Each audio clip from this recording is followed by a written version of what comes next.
Boa tarde. Hoje é mais uma sessão do Cineclube da Casa Stefan Zweig e hoje a gente está participando da sétima semana de língua alemã. A Casa Stefan Zweig está participando com esse evento, né, do Cineclube, da semana, né, de língua alemã, da programação que está acontecendo aqui em Petrópolis, né, que vai até o dia 19, do dia 15 ao dia 19, né? E hoje a gente vai assistir o filme Carta de uma Desconhecida, baseada na obra do Stefan Zweig, e a gente também vai ter a presença da Melanie Grum, que é uma educadora formada em Ciências Sociais e mestre em Humanidades pela FEFELESH USP, com dissertação sobre a trajetória de Stefan Zweig no exílio e pesquisadora do Centro de Estudos sobre Proteção Internacional de Minorias da USP. Como educadora, ela tem se dedicado a produzir materiais sobre como usar a literatura em sala de aula. E ela está presente aqui com a gente pelo Zoom, né? E depois do filme, ela vai comentar um pouco também da obra, né? O filme é adaptado, o filme é de 48 e é do Max Ophüls, né? A breve passagem dele por Hollywood, né? E aí ele fez esse filme com a Joan Fontaine, né? Que tá linda e maravilhosa também. E é uma adaptação incrível, porque ela é rápida. E o filme, ele é um filme clássico, porque ele tem movimentos de câmera até então que não existia, como se fosse uma valsa vienense, né? Então, eu queria chamar o Luiz Áquila para dar as boas-vindas para o público, né? Hoje, a prova do Cineclube da Casa Stefan Zweig funciona chuva ou faz sol. Então, é um cineclube resistente e corajoso. Então, eu queria dar boas-vindas a todos que estão aqui, e bom filme. Beleza, obrigada, Áquila. O Áquila é diretor aqui da a Casa Stefan Zweig também, diretor e conselheiro. E a gente tem online a Cristina Michaelis, a Vilma e a Melanie Grum. Melanie, se você quiser se apresentar, falar um pouquinho do filme antes da gente assistir, depois do filme a gente faz o debate também. Fica à Tá. vontade. Oi, gente, boa tarde para todo mundo. Vou ser breve. Na verdade, o que eu acho legal da gente pensar antes de começar a ver o filme é que essa novela escrita pelo Zweig foi escrita em 1922 e 22 e ela saiu em 1º de janeiro no Neue Freie Presse, em 8 páginas do jornal. Então, acho que é legal pensar nisso. Eram 8 páginas de um jornal, né, uma novela, e de repente está aí na telinha do cinema para a gente ver com essa produção de 1948, tá bom? É isso. Bom filme para todo mundo. Depois a gente conversa. Beleza, obrigada, Melanie. Então, eu vou pausar aqui a gravação. Enquanto a Melanie e a Cristina não voltam, eu vou abrir aqui para o pessoal, então, poder participar. A Cristina está aí? Oi, Cristina. Melanie deve estar chegando aí, né? Então, alguém de vocês já leu o livro? Já tinha lido a história? É?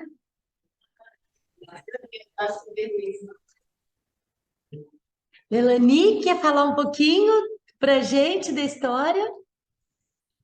Oi, Lília, tudo bem? Posso falar? Sim, eu estava E tentando não estamos te voltar, mas eu não ouvindo. conseguia.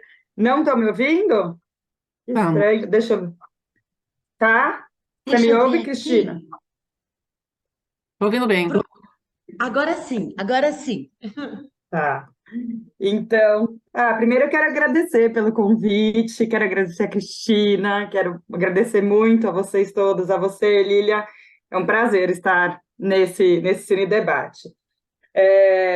Eu vou falar um pouquinho e a gente, enfim, vai conversando, mas eu fico encantada, né, com essa riqueza de ter lido a novela e depois você assiste o filme e como a arte é múltipla, né? Então, a proposta da novela do Stefan Zweig, lá de 1922, foi, ele escreve Carta de uma Desconhecida. Então, você passa a novela inteira lendo sem saber o nome dessa mulher, sem saber como ela é. Tem algumas descrições poucas de características, mas né? Você mantém esse anonimato. Mesmo o pianista, que no caso da novela é um escritor, você não sabe o nome dele, né?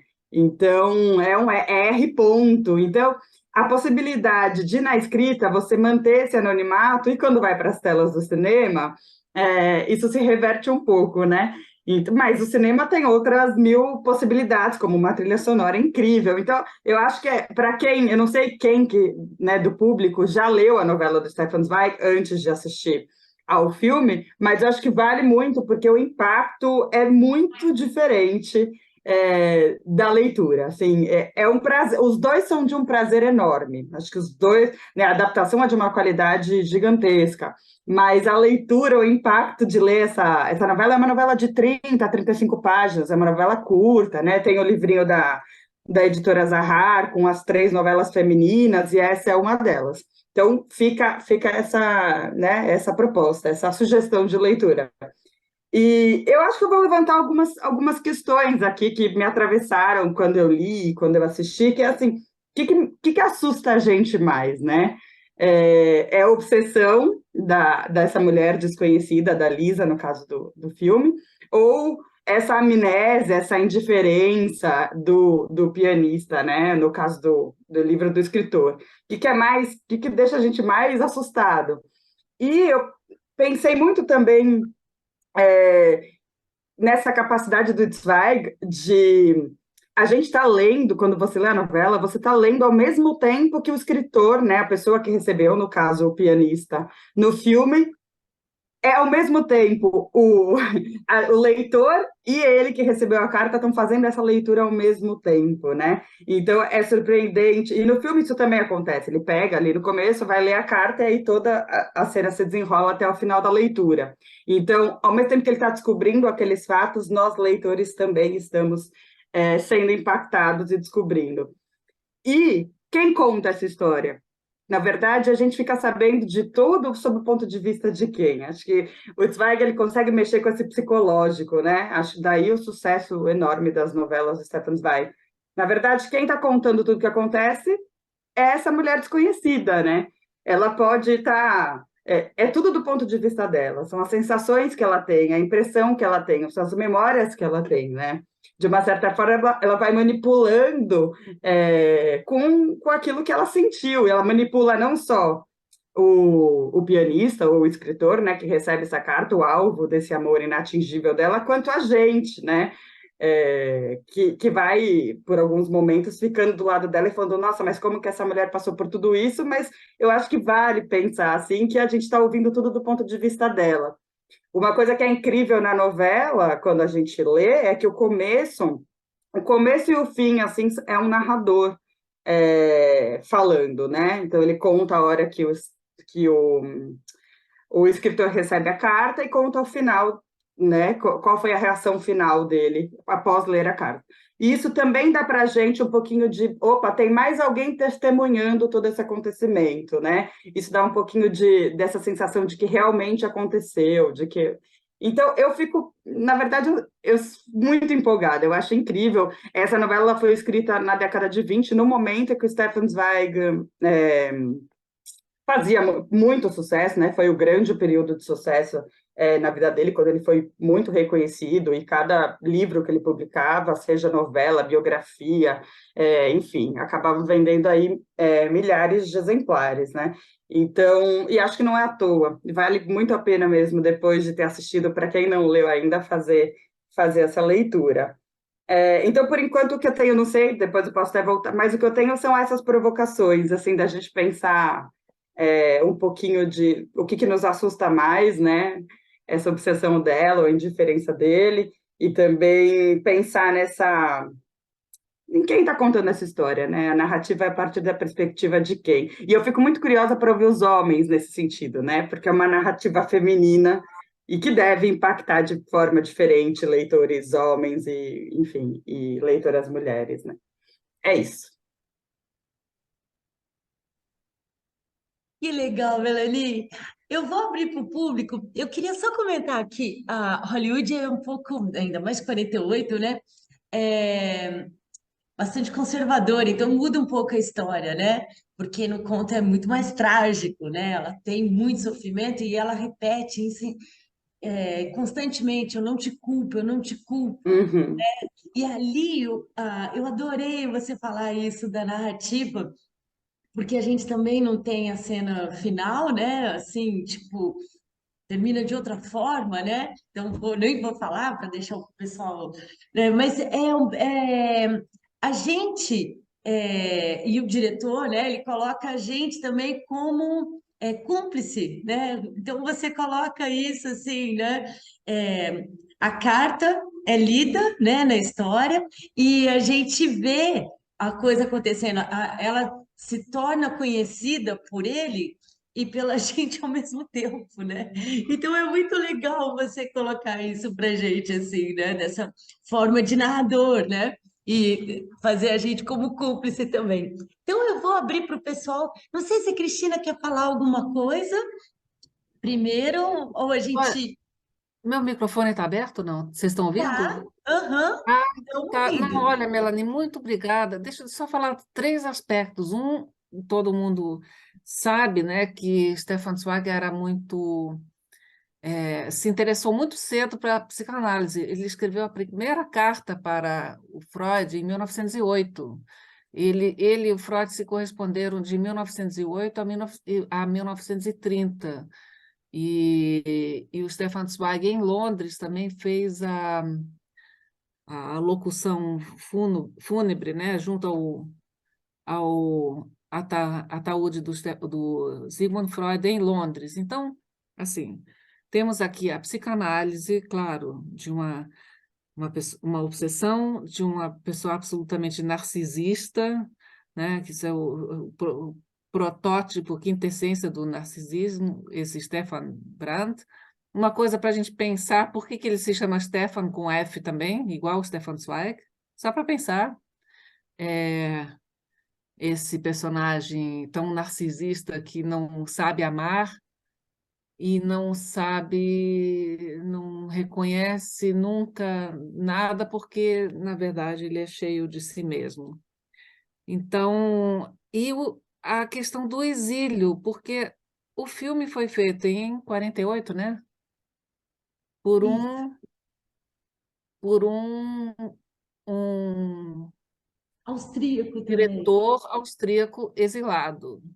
É. O protagonista é o Luiz Jordan, aliás, lindíssimo, que homem bonito, e ele, por um acaso, veio ser exilado no Rio de Janeiro, que, aliás, é mencionada, né, a cidade no filme Rio de Janeiro, e, na realidade, nós temos vários exílios aí interiores, quer dizer, esse protagonista está exilado de si mesmo, porque não consegue nunca entender, nunca vai conseguir entender o que o amor, não sei se depois dessa carta conseguiria. E ela também é uma exilada de si mesma, porque ela viveu essa dupla existência. Então, só para botar uma pimentinha aqui na nossa conversa, só esses Beleza. inputs aqui. Beleza. Então, alguém quer comentar? Eu quero. É? Eu quero. Obrigada. Me chamou a atenção quando ela começou a ler a carta e a detalhar o que tinha acontecido entre eles. Em determinado momento, não fazia muito sentido que ela estivesse narrando para ele coisas que eles haviam vivido juntos.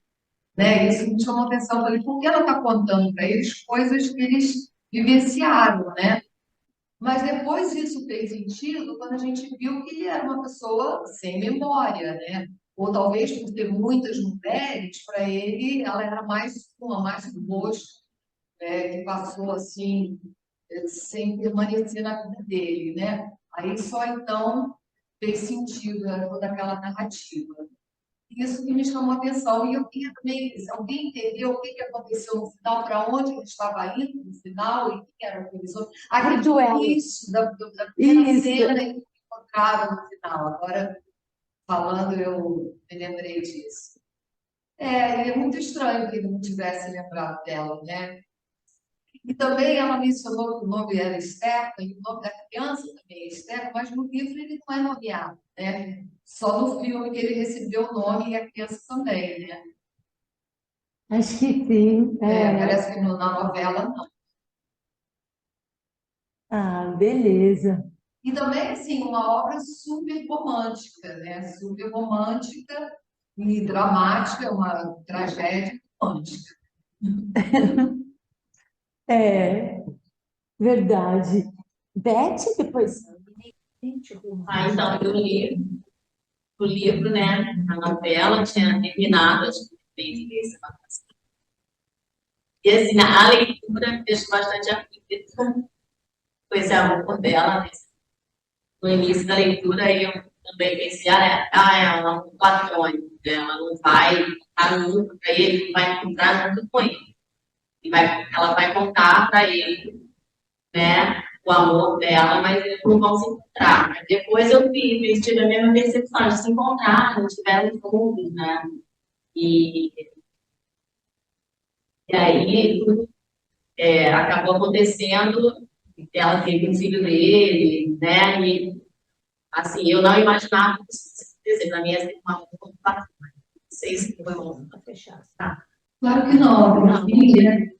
Então, realizaram, né? E eu vi a leitura, eu vi agora mais pela perspectiva feminina, né? Eu entrei muito em conflito pela perspectiva feminina mesmo. Eu nem não me liguei muito na perspectiva masculina, sabe? Dele não lembrar dela. Eu acho que isso acontece mesmo, meio que ama. Agora, esse amor dela, tudo me deu. Eu entrei em conflito o tempo inteiro, né? Que é muito angustiante. Me angustiou.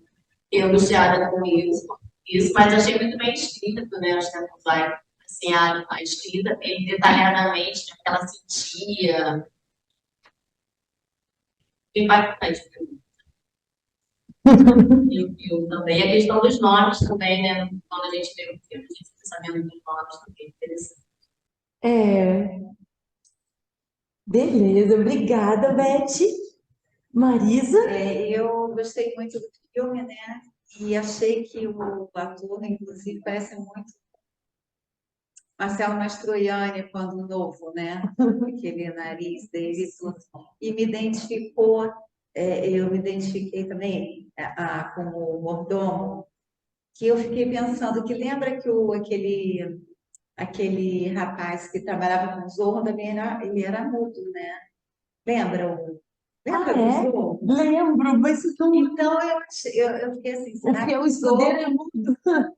o escudeiro, o escudeiro. Então, eu lembrei, eu achei que ele pudesse ter pego a ideia dessa novela, né, do Stefan. E gostei muito, fiquei na dúvida, assim, no início, se ele tinha sofrido algum acidente, porque como assim que ele não ia lembrar, né, da mulher, mas realmente acho que eram tantas que ele acabou esquecendo, né? Mas eu achei interessante, gostei muito. Beleza, obrigada, Marisa. Alguém daí de casa quer comentar? Sérgio, quer comentar um pouco do filme? Sim, achei o filme muito bem dirigido. A gente fica grudado no filme do início ao fim, né? O Max Ophüls, eu não sabia quase nada a respeito dele, mas já o conhecia de nome.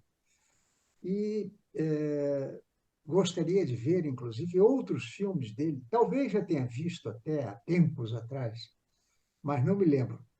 Ele foi um diretor atrapalhado pela Segunda Guerra Mundial, né? Porque ele já fazia filmes antes e logo depois, porque já estava no final de carreira, né? Já estava idoso, vamos dizer, lá por 1960, mais ou menos. Nem sei se ele ainda estava vivo. Mas Pena a parte de som, que não se ouviu bem, pelo menos eu não ouvi bem. Isso, eu peço mil desculpas por esse problema técnico. Pois é, mas acredito também, por outro lado, eu que gosto muito de música, principalmente piano, acredito que o som original do filme também não fosse grande coisa, porque naquela época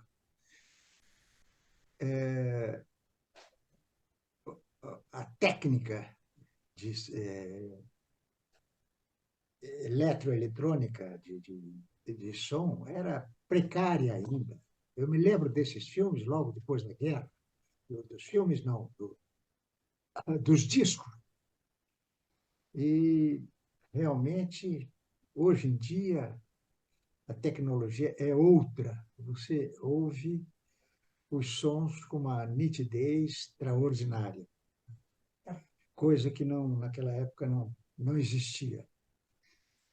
Mas muito bom. Se você conseguisse achar outros filmes de Max Hoffman, inclusive dados bibliográficos sobre ele, qual foi a ação, por que ele saiu, afinal das contas, por que ele saiu da Áustria, é fácil entender. Né? A Áustria foi ocupada, era um ninho de nazistas na época, e foi ocupada pela Alemanha, quer dizer, que incorporou a Áustria no governo alemão, quer dizer, no Estado alemão.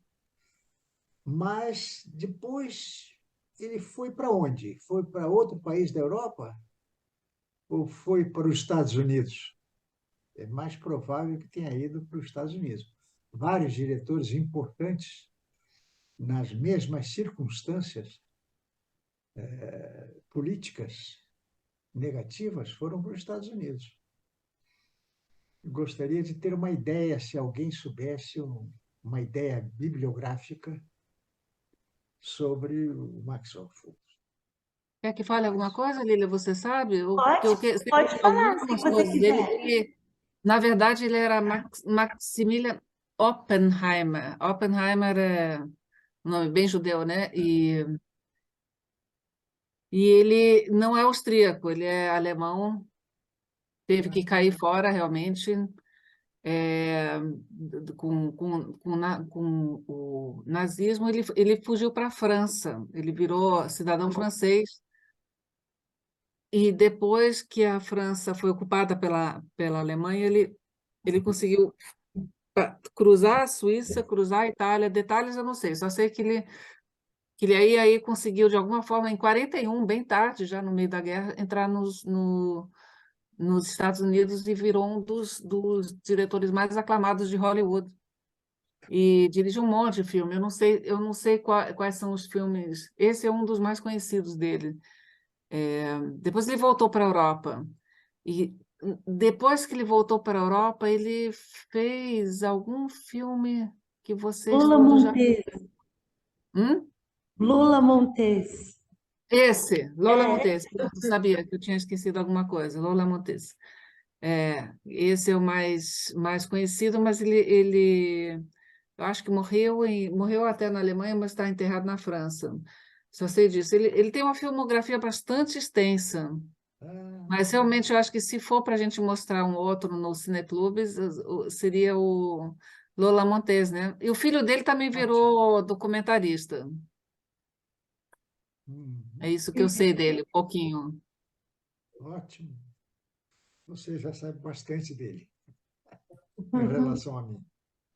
É mais um dessa leva, porque na casa da Stefan Zweig a gente estuda basicamente o exílio, e o exílio, por isso que eu toquei nesse assunto do exílio, porque você vê que esse personagem que me fascina até mais do que ela tem uma obsessão romântica, etc. Até a gente entende. Mas quem me fascina mais ainda é o personagem masculino, viu, Melanie? Eu acho que ele é muito interessante, essa coisa do artista e o narcisismo. O cara que não consegue não vai nunca conseguir encontrar a deusa que está do lado dele, porque ele não só enxerga a si próprio. É muito interessante, e isso realmente tem a influência de Freud nisso, porque o Freud mandava um exemplar das obras dele, a primeira, né? Quando ele lançava uma obra nova, ele mandava um exemplar para o Stefan Zweig e vice-versa também. Eles se mandavam livros durante muitos anos. Então, esse ensaio sobre narcisismo, nem sei mais quando é que saiu, mas deve ter, imagino que influenciou o Stefan Zweig muito, porque realmente essa novela, que é bem diferente do filme, porque é um romancista, o nome dele é R. Ponto, não é nem Stefan Brand. Ali eu acho que fizeram uma homenagem tardia ao Stefan Zweig, eu acho, mas isso é suposição, nunca li nada sobre isso. Então, é muito interessante esse personagem trágico, esse que nunca vai achar, nunca encontrou a felicidade que estava nas mãos dele tantas vezes. Numa sociedade machista, ele teria conseguido agarrar essa felicidade, mas não conseguiu, pelo narcisismo, que foi uma barreira. Enfim, desculpa, só isso. É isso aí. Nossa, que legal, obrigada, Muito bom. brigadão.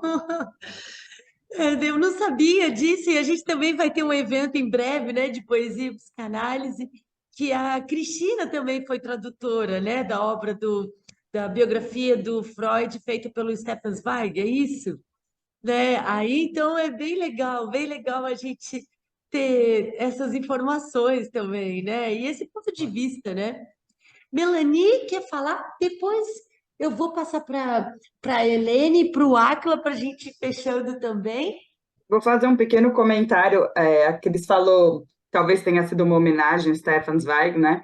É Stefan Brand, e eu li em na minha pesquisa, eu não sei se foi no Guinness que eu li, que Brand em inglês é galho, né? E Zweig em alemão também é galho.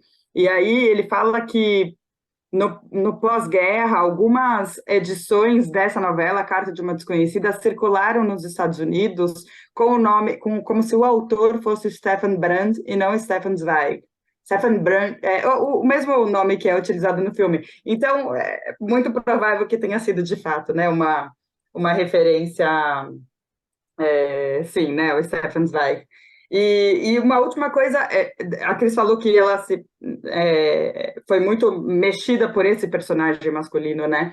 E a dúvida sobre o final, que algumas das pessoas que estavam assistindo colocaram. Por que será que no final ele aceita o duelo, né? Porque no começo ele disse que ele não ia participar do duelo. Ele fala, prepara minha mala, eu vou sair pelas portas dos fundos, eles não... Eu vou querer até ver, gostaria de ver a cara deles quando eles chegarem e eu não estiver aqui, algo assim, né? E no final ele fala, não, eu vou enfrentar esse duelo. Fica um pouco dessa pergunta, será que é o momento que ele decidiu acertar as contas com quem ele foi, com ele mesmo, né? Então, de perceber todo esse exílio que ele viveu de qualquer sentimento, de qualquer possibilidade dentro do narcisismo dele. Então, é só para jogar um pouquinho também das possibilidades que o filme traz, né? Beleza, obrigada, Melanie. Helene? Sim, para mim é uma novidade, porque eu não conhecia esse autor, assim, o Stefan Zweig, pelo fato que tem um museu aqui, me interessa, e eu trouxe até uma revista alemã que retrata a vida dele, e dizem que, através dos escritos, você vê detalhes daquela época. Então, eu fiquei fixada nesse filme, nos detalhes de background. Eu sei que tem a história, mas eu estava pensando, por exemplo, aquele apartamento que ele vivia, o vizinho era a moça. Então, ele não era de uma classe tão alta. Tinha, quando eles vão limpar os tapetes, entrar... então, tem algo isso da vida. Eu imagino que eles, quando ele escreve, ele coloca esses detalhes da vida cotidiana. Tem algo também que me toca, é o fato que você, em mundo da guerra, os homens são a maior reação, coronéis, são assim, assim eu pensei, 1900, qual era a guerra daquela época? Saíam porque vão entrar na Primeira Guerra Mundial de novo, mas eu fiquei nessa questão, né, que é tão importante esse mundo militar, e também nessa questão da mãe que vai casar com aquele, né, consegue, então, era também das mulheres ter que se casar para reentrar na sociedade. Então, isso me dá vontade realmente de ler para ver esses detalhes dessa época que a gente não tem tantos livros que falam assim dessa forma. Ah, Agradeço. obrigada, Helene. É interessante, né? A história vai ser diferente, porque eu acho que o filme é bem 48, né? Mas a história é um pouco diferente. Você vai se surpreender, né, com a novela. Aquilo. Eu vou ir para perto. Eu achei interessante essa coisa de querer sair da banalidade.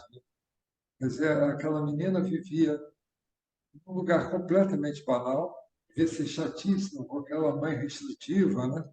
E batendo o tapete, e tem aquele som fantástico que entra, né? E ela começa a viajar nesse som. Quer dizer, o grande elemento de sedução é o piano, é a música, porque a música é que sai daquele plano tão pedestre, né? Do que ela vivia. Então, eu acho que as duas queriam, a mãe e a filha, queriam sair daquele meio e daquele hábitat banal por maneiras diferentes. Tá? A menina, através da música, da arte e do artista, né? E a mãe, através de um bom casamento com um comerciante próspero e tudo mais. Então, havia uma insatisfação nessas duas mulheres muito grande. E elas foram seduzidas, né? Então, aliás, gostei muito do filme. Obrigado, Lídia, pela escolha. Obrigado. Obrigada, Áquila. Que legal, né? Eu falei que é muito 48 porque Hollywood, principalmente no começo, né, ou naquela coisa que seria mais o ideal, né? A família, enfim, como quase uma religião, né? Como o suporte moral. Aí, então, os dois casamentos, e é legal a Helene falar isso, né? Uma repetição, né? A filha, né? A personagem, a desconhecida, faz a mesma coisa que a mãe, né? No filme. E na história é diferente, né? Então, vou passar para a Melanie e para a Cristina para a gente encerrar. Eu acho que foi legal essa colocação, né, de que estavam buscando, as duas de uma forma diferente, estavam buscando uma mudança de mundo, porque é isso, ela se coloca na novela inteira como alguém muito insignificante, né, e ele, como antes de conhecê-lo, só por ver as coisas que ele estava levando na mudança, ela já ficou encantada por aquele mundo, só que aí ela optou por uma vida onírica, né, uma vida de sonho, em silêncio, guardando aquilo para ela, né, em exílio, e quando finalmente ela decide falar, ela fala para morrer, né, então quando ela pede um reconhecimento, ela, na verdade, quando o sonho acaba, quando ela sai do onírico, quando ela vem para a voz, quando ela se coloca como ativa, aí ela vem, na verdade, já para a morte, é como se aquilo não fosse mais suficiente, né? Então, eu acho que é interessante, foi muito bom ouvi-los todos, né? As leituras. E o legal também de ler a novela é perceber a pontuação, a gente vai ficando aflita junto com ela, sabe? Alguém da plateia, né, do público aí comentou isso. Então, é muito legal essa troca, gente. Eu agradeço demais. Curioso, eu tinha lido, assistido, esse filme ele está disponível em um streaming, então eu consegui ver né, algumas vezes. E, enfim, é muito legal quando a gente troca, porque vai abrindo uma janela, um universo, né? Então, eu agradeço demais por essa possibilidade e agradeço pela existência da Casa Stefan Zweig, por tudo que vocês produzem em todos os sentidos, né? Para o Brasil, em relação aos exilados, aos refugiados, e cultura, e escola, o educativo. Então, é isso, gente. Agradeço demais. Obrigada, Melanie. A gente que agradece você estar aqui com a gente dessa forma virtual, né? Me desculpar também pelos problemas técnicos, né? E infelizmente um dia de chuva a gente não teve tanta participação, né? Mas você está convidada para estar com a gente também nos outros eventos que também tem transmissão ao vivo, né? Obrigada. A gente pode fazer a participação pelo Zoom, beleza? É, e eu quero fazer uma visitinha aí, eu vou chegar. Eu devo essa visita e quero, ó, faz tempo, tá bom? Obrigada mesmo. Obrigada. E agradecer a todo mundo aqui, a Beth, a Leda, o Paulo, né, que ajudaram aqui, o pessoal, o público também, guerreiro que veio debaixo de chuva, né?